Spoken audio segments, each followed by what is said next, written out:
Vamos abrir a palavra de Deus no livro de Provérbios, no capítulo 5.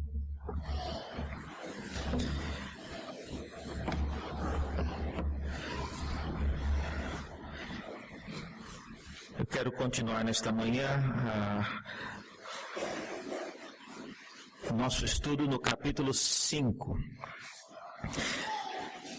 Na última ocasião, eu falei sobre as motivações e os motivos porque os pais, aqui neste livro de Provérbios, eles querem preparar os seus filhos para a vida adulta.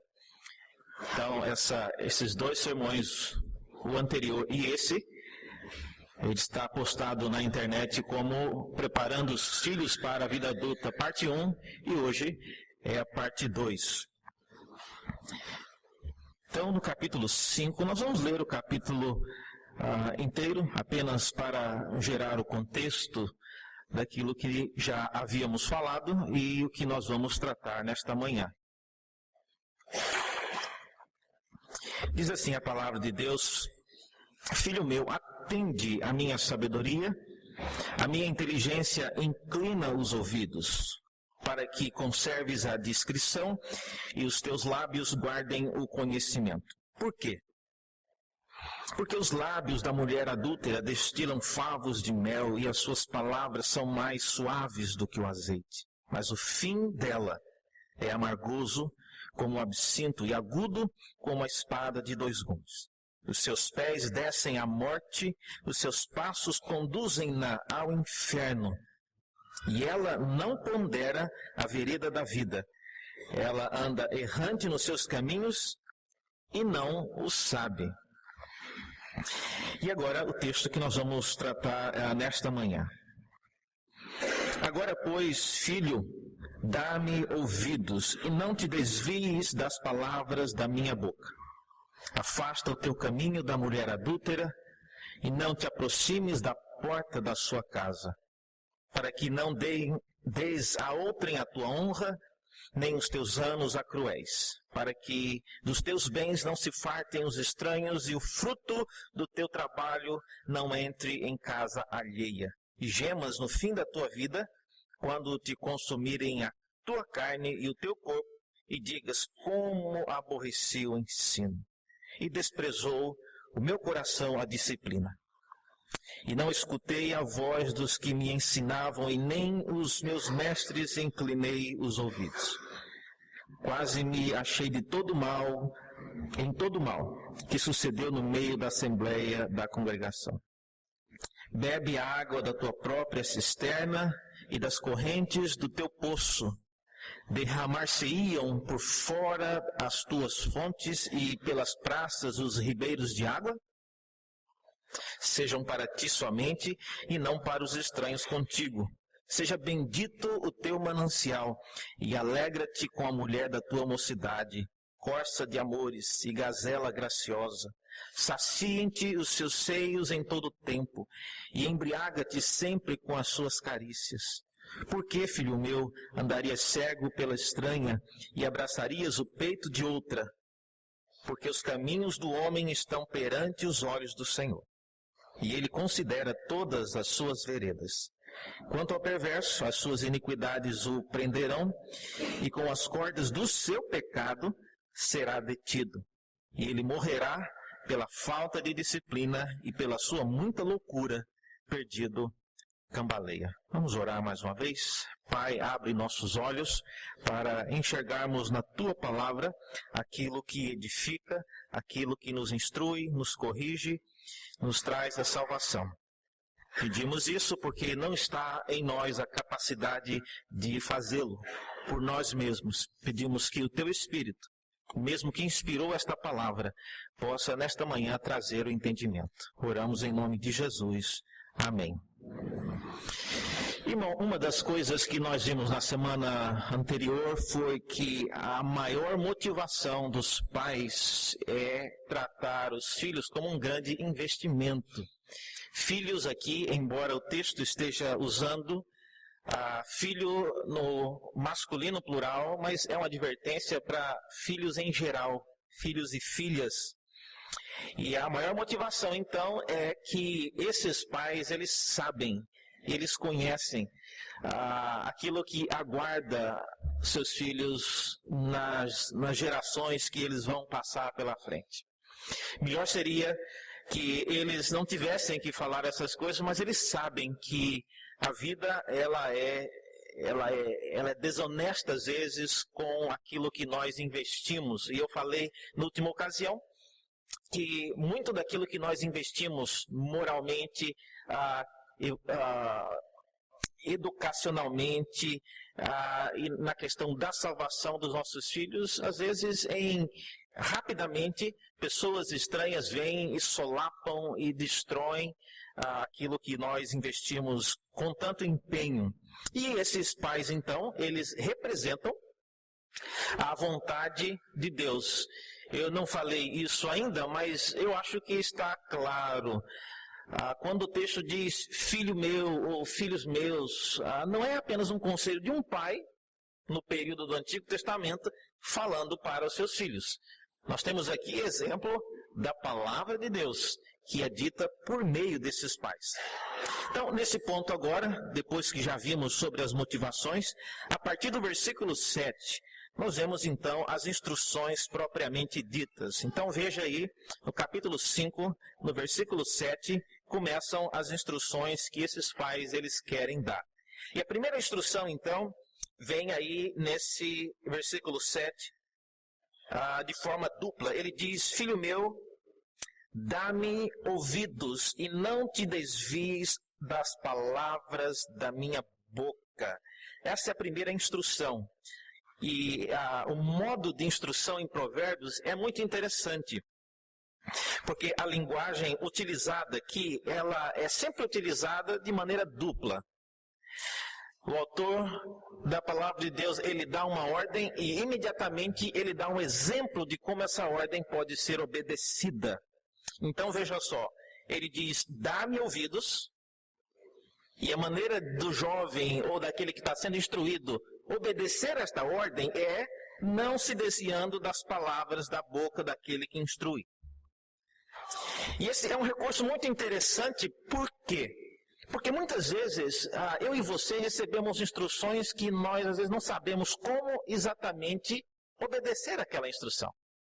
Eu me lembro uma ocasião, uma pessoa numa igreja, uma igreja inclusive para onde o reverendo Augustus ele foi.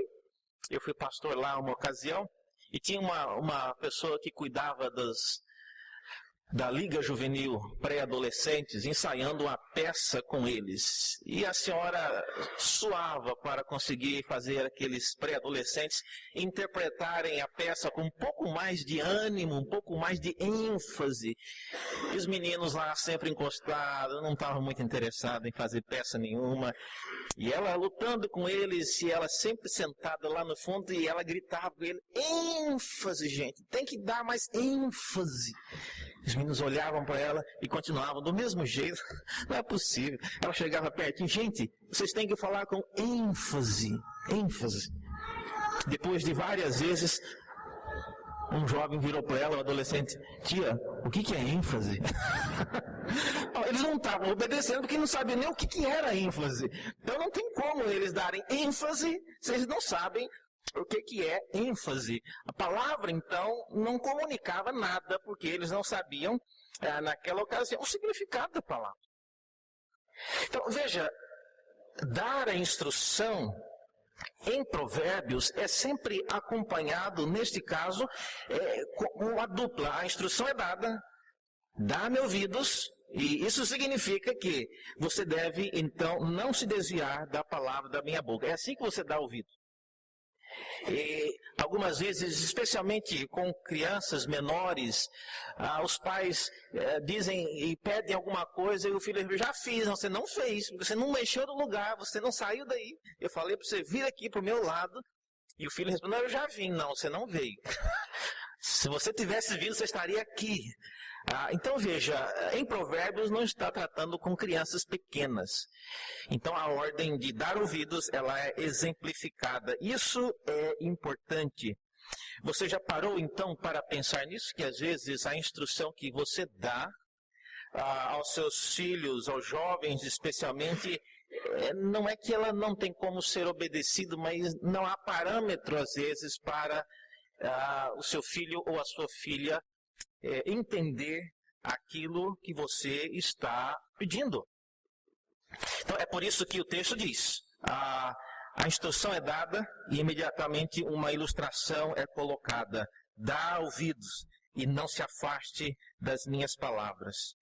E, em segundo lugar, ainda com respeito a essa primeira ordem, além desta peculiaridade nas instruções, nós precisamos pensar seriamente na questão do desviar-se da palavra de Deus. Eu sei que nenhum de nós, pais, gostaríamos de ver os nossos filhos se desviando da palavra de Deus, mas em nenhum momento nós podemos igualar aquilo que esses pais em Provérbios estão falando com aquilo que eu e você, pais, falamos para os nossos filhos. Não tem o mesmo peso. E chegará um dia, talvez, que você poderá ver o seu filho, às vezes, não ouvindo a sua palavra, mas você deve sempre esperar e orar para que ele ouça a palavra de Deus. E se ele tiver que escolher entre os dois, é melhor que ele fique com a palavra de Deus, porque pode haver situações em que eu e você estejamos errados, equivocados com algumas coisas. Mas o caso aqui em questão é o caso de homens e de pais que estão representando a vontade de Deus. E a ordem então é dar ouvido. Essa é a primeira ordem, é a primeira instrução do texto. A segunda instrução, veja aí no versículo 8. Esse pai e essa mãe, lembrando que são ambos quem ensinam no livro, eles têm uma preocupação muito grande com a pessoa com quem o seu filho ou a sua filha irá se encontrar na sua vida adulta. Então, no versículo 8, ele inicia uma série de ilustrações e de instruções relativas ao que ele chama de a mulher adúltera. Afasta o teu caminho da mulher adúltera e não te aproximes da porta da sua casa. Pode ser uma mulher, pode ser um homem adúltero. Tem os dois tipos, eu garanto para vocês, não é só um. Então, a situação aqui, ela é projetada da seguinte maneira. Como é que nós devemos entender essa instrução? Primeira coisa que nós devemos observar aqui nesse texto, então, irmãos, é que o caminho do filho ou da filha é de responsabilidade dele ou dela. O texto não diz que nós devemos tentar excluir da humanidade, excluir da sociedade os adúlteros e as adúlteras. A instrução é dada para o filho e para a filha, para que eles afastem os seus caminhos desse tipo de gente. Essa é a instrução. E a ideia de caminho aqui em Provérbios, ela é bem mais complexa do que simplesmente uma rota, um trajeto que você prepara no seu GPS para você sair de um ponto e chegar a outro. Caminho é algo mais complexo do que isso. Caminho é o seu estilo de vida. É a sua maneira de agir, de falar, de portar-se, de relacionar-se com as pessoas. Caminho este que às vezes você nem mais se percebe dele. Veja, por exemplo, eu queria chamar a atenção de vocês de volta ao capítulo 7, que nós já havíamos tratado, porque ali o próprio autor irá ilustrar um pouco daquilo que eu estou dizendo aqui a respeito desse caminho. Veja a maneira como ele ilustra o caminho de uma pessoa. Provérbios no capítulo 7, nos versículos de 7 a 9...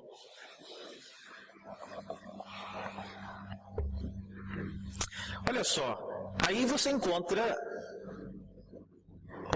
um pai ou uma mãe, ou ambos, olhando o seu filho ou a sua filha depois de terem recebido a instrução para ver como é que eles estão atuando lá fora com respeito àquilo que eles aprenderam. E veja a partir do versículo 7, Provérbios 7:7 fala que ele viu e entre os simples, e ele descobriu entre os jovens um que era carente de juízo. Eu gosto de enfatizar isso. Nem todos os jovens são desse tipo.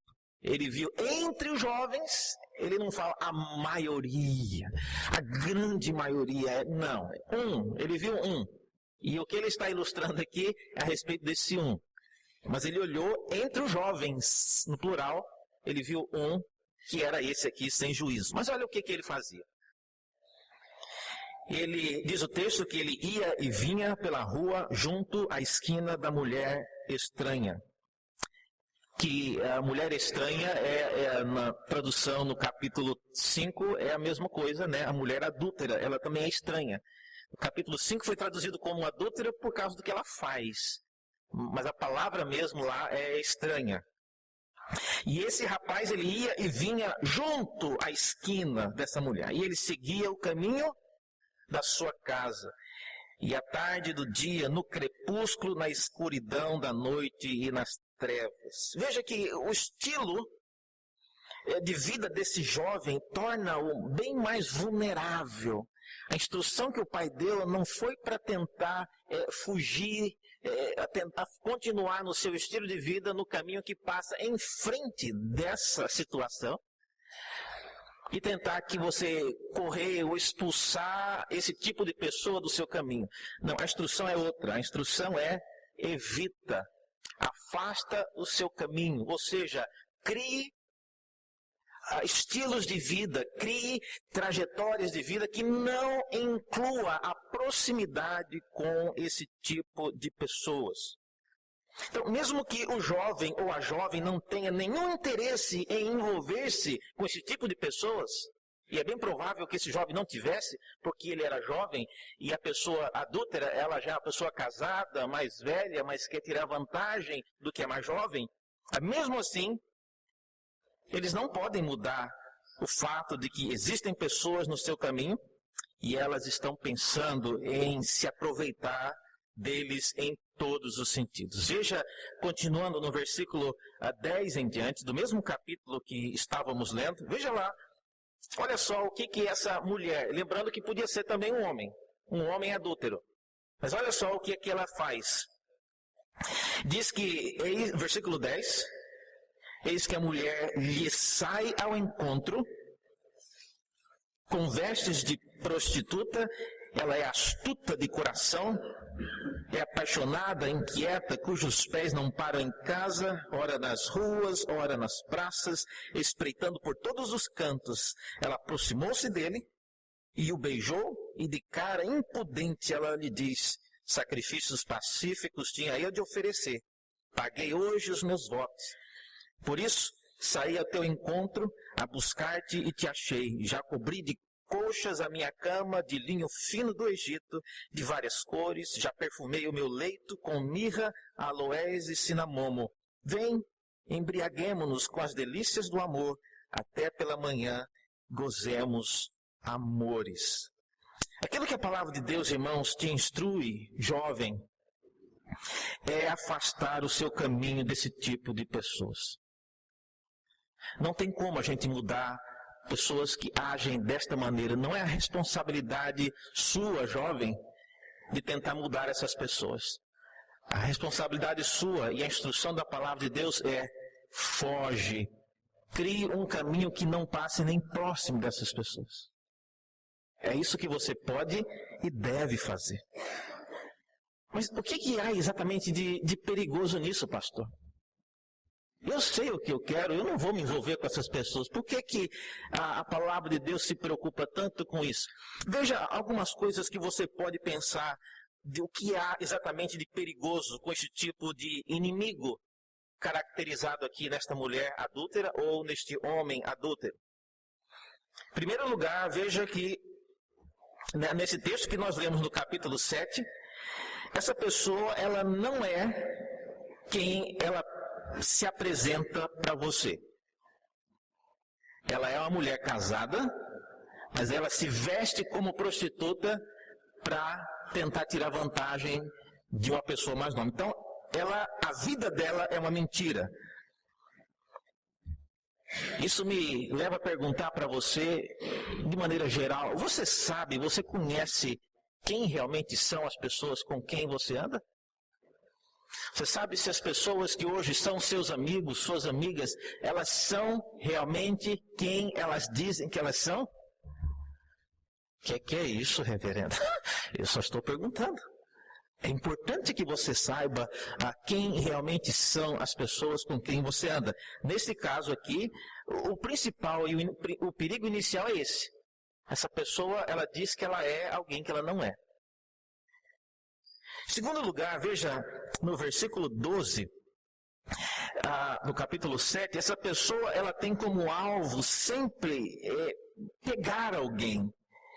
Ela não vive em casa, ela vive, diz o texto, espreitando por todos os cantos. Então, não é um tipo de relacionamento de alguém que está querendo se tornar amigo, de alguém que está querendo criar um relacionamento duradouro. É uma pessoa que vive espreitando, que vive tentando criar uma chance, encontrar uma oportunidade para tirar vantagem de alguém. Você já se perguntou também o motivo por que algumas pessoas querem estar do seu lado?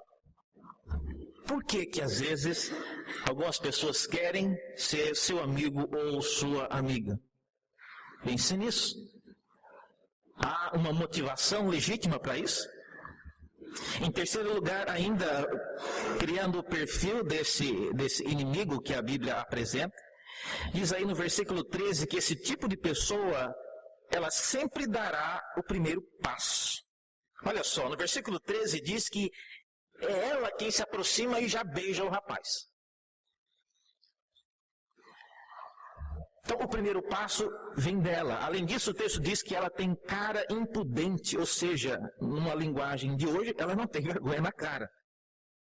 E isso está relacionado especialmente com o fato dela ser alguém já casada, alguém madura, e que aquele jovem ou aquela jovem não esperaria daquela pessoa receber uma cantada ou receber uma investida de alguém que podia ser o pai ou a mãe dela. Mas aí é que está o que o texto diz dela ter uma cara impudente. Ela vai dar esse passo. E às vezes isso vem de maneira bem inesperada. Eu tenho um amigo, homem de Deus, homem reto, íntegro, e ele estava dirigindo no centro de São Paulo, e não conhecia talvez muito bem onde ele parou, um lugar muito movimentado, esperando o trânsito liberar uma passagem, e ele parou, e ele era muito calmo para dirigir. Só que ele parou num lugar que geralmente tem prostitutas na esquina, e aquela prostituta viu, o cara demorou demais ali, e ela achou que estava chamando já e criando a situação para entrar no carro. E a pessoa entrou, abriu a porta do carro, não estava trancado. O travesti entrou dentro do carro dele. Agora imagina a situação, irmãos. Como que você vai tirar um travesti de dentro do seu carro? E explicar que você só está esperando liberar o trânsito. Mas essas pessoas, elas têm cara impudente, diz o texto. Elas vão dar o bote, elas sempre dão o primeiro passo. Ainda o texto diz no capítulo 7, versículos 14 e 17, que esse tipo de pessoa pinta um cenário falso e mentiroso. Nos versos 14 a 17, ela mente a respeito da sua identidade. Ela é casada, mas ela se passa por uma prostituta cultual. Ela diz aí que ela já pagou os seus votos e que ela saiu ao encontro do jovem e o encontrou. Isso é mentira. Ela não fez nada disso. Como que eu sei disso? Ela fala mais embaixo de que ela, na verdade, o marido dela viajou e ela está aproveitando a ausência do marido para poder fazer essas aventuras. Você já se perguntou se aquilo que os seus amigos ou as suas amigas lhe dizem é a verdade a respeito daquilo que elas são? Esse tipo de pessoa, finalmente, elas prometem o que não podem cumprir. Diz o texto no versículo 18, que essa mulher adúltera, ela promete oferecer uma noite inteira de prazeres e amores. Meu jovem, minha jovem, a mentira neste texto desta mulher está no fato de Deus não ter nos criado para uma noite de amores, mas para uma vida inteira dentro do seu casamento. É aí que está a grande mentira. Nós não podemos nos iludir com esse tipo de coisas que o texto apresenta, né, caracterizando esta mulher. Diante disso, então, desse tipo de pessoas, a palavra de Deus nos adverte por meio desses pais que nós devemos nos afastar, criar um estilo de vida que nem passe por perto desse tipo de pessoa. Não temos como mudar isso. O mundo caminha cada vez para um grau pior nesta relação. Então, a instrução que eu dou para os jovens e as jovens hoje é: afaste o seu caminho dessas pessoas. Crie um estilo de vida que nem dê a chance de você sequer encontrar com pessoas assim. E eu falo essas coisas e eu imagino que alguns jovens aqui podem estar pensando: pastor, você acha que eu não sei disso? E o senhor acha que eu vou me envolver com um homem casado? Você acha isso? Eu não acho não, irmãos. Eu acho que tem muita gente madura, muitos jovens sérios na igreja. Mas como o texto disse, dentre os jovens ele viu um. E talvez de todos os jovens que tenha um nessa condição, eu estou falando para ele. E eu falo também essas coisas não é só por causa dos jovens, mas é por causa também daqueles que nos ouvem pela internet, que pode ser o adúltero ou a adúltera que irá dar o bote no jovem. Ele também precisa ouvir essa palavra. Por causa disso, então, o texto ele caminha e ele promete finalmente duas coisas bem mais agradáveis. O versículo, de volta agora no nosso capítulo 5, a primeira instrução foi: afasta desse tipo de pessoas.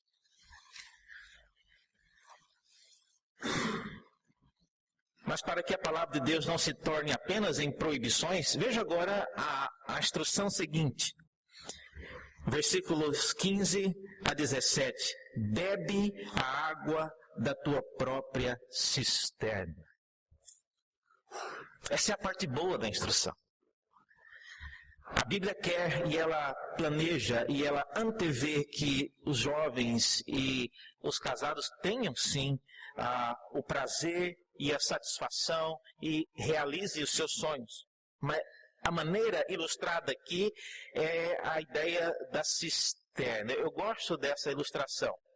Beber a água da tua própria cisterna. Eu não sei quantos já viram.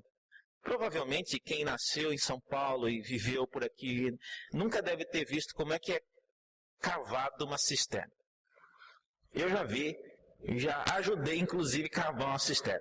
É um trabalho demorado, muita lama, especialmente quando vai chegando perto da onde a água vai começar a surgir, é só lama, irmão.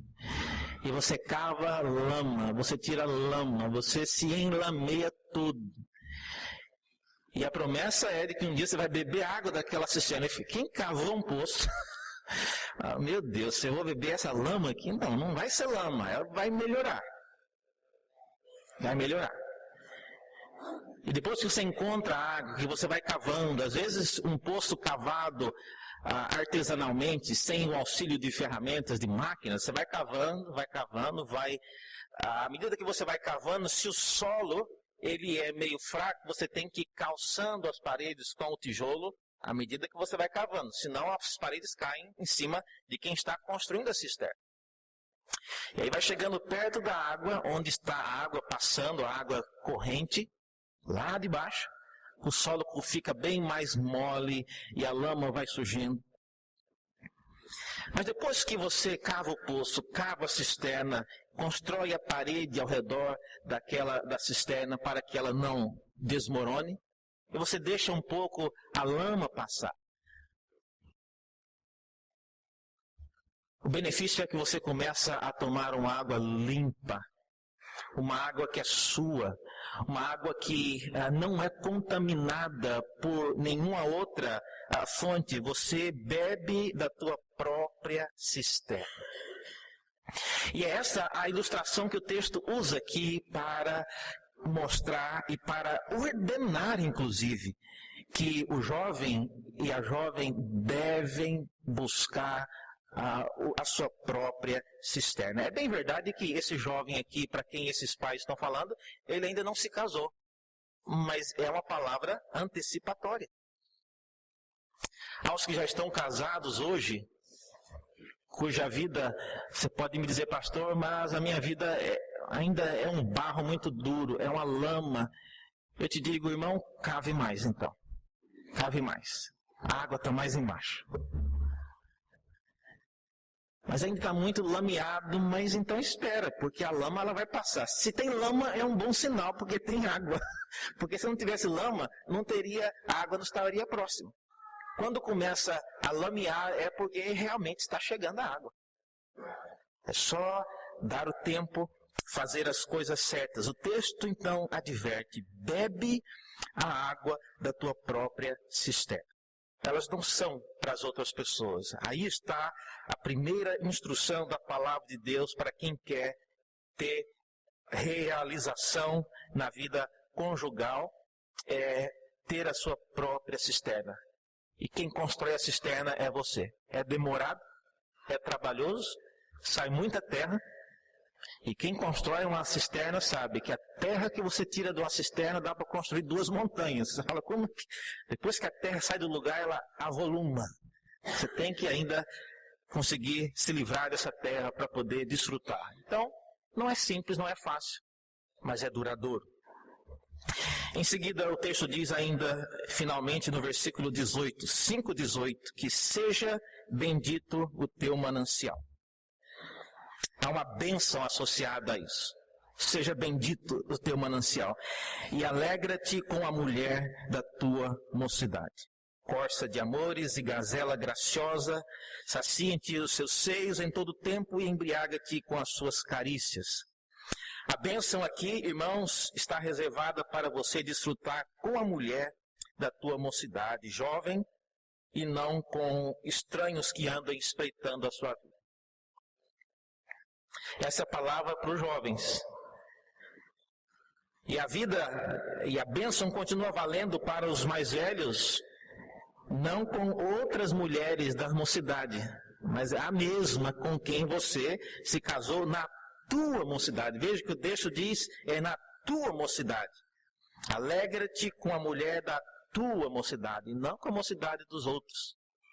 A tua mocidade, às vezes, foi há 30 anos atrás. Hoje em dia, a mocidade de hoje não é mais a tua. Então, para o adulto, a palavra é essa. Para os jovens que ainda vão iniciar uma vida adulta, a bênção de Deus é reservada para você construir, a partir de hoje, um relacionamento que seja duradouro, que seja a semelhança desta cisterna, cavada muito devagar, com muito cuidado, construindo as paredes ao redor daquela cisterna, para que no final você possa desfrutar por muitos anos, pela vida toda, da água pura que é para você apenas. Que Deus possa, irmãos, guardar as nossas vidas, a vida dos nossos filhos, para que eles tenham cada vez mais um relacionamento duradouro, um relacionamento prazeroso, que dure para sempre. E que os bons exemplos que esta igreja pode dar de relacionamentos bons inspire nossos filhos e as nossas filhas a buscarem aquilo que a palavra de Deus nos adverte. Vamos orar mais uma vez. Pai, muito obrigado pela tua palavra, pela instrução que ela nos dá.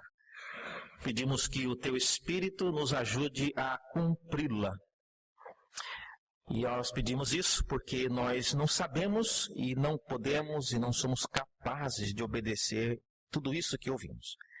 Mas é o Teu Espírito quem nos capacita a isso. E nós pedimos isso em nome de Jesus, aquele que venceu, morreu em nosso lugar e nos pode, ó Deus, fazer homens e mulheres à semelhança dele, andando em santidade de vida. Oramos assim em nome de Jesus. Amém.